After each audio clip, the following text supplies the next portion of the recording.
All right, Mr. Simpson, would you please stand and face the jury? It was then, and perhaps forever will be, the trial of the century. The All-American football hero, O.J. Simpson, accused of the brutal murder of his ex-wife and her male friend. A nation gripped as the verdict was then read on live TV. We, the jury, in the above entitled action, find the defendant Orenthal James Simpson not guilty of the crime of murder.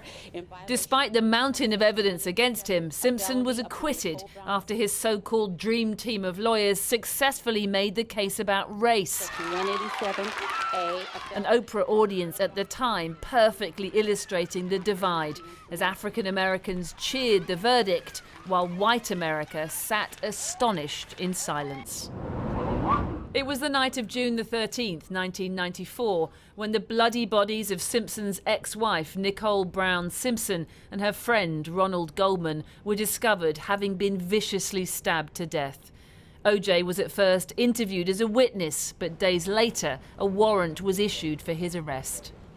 There followed one of the most iconic moments on American TV. This is insane. I've never seen anything like this. A car chase broadcast live to millions as Simpson fled in the back of a white Ford Bronco, holding a gun to his head as bystanders pulled over and cheered him on. Many of them carrying signs such as "Go OJ." One of the greatest athletes of his generation. For many, simply could not fathom that the NFL football star turned TV and movie idol, beloved of Americans of all stripes, could also be a cold-blooded murderer. His wife Nicole is. This was how O.J. described his young wife, with whom he had 2 children, the day he was inducted into the American Football Hall of Fame. My wife Nicole, who came into my life at what is probably the most difficult time for an athlete at the end of my career. And she turned those years into some of the best years I've had in my life, babes.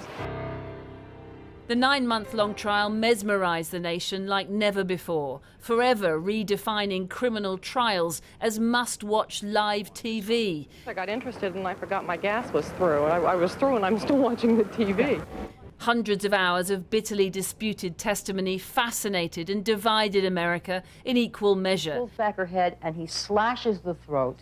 And this moment, when O.J. was made to try on a pair of gloves that were found at the murder scene, will forever be etched into the collective American psyche. Remember these words: if it doesn't fit, you must acquit. That was a turning point, no doubt, but so too was the grilling of the LA police officer whom O.J.'s lawyers successfully painted as a racist in a department with a history of racial bias. Mark Fuhrman is a lying, perjuring, genocidal racist.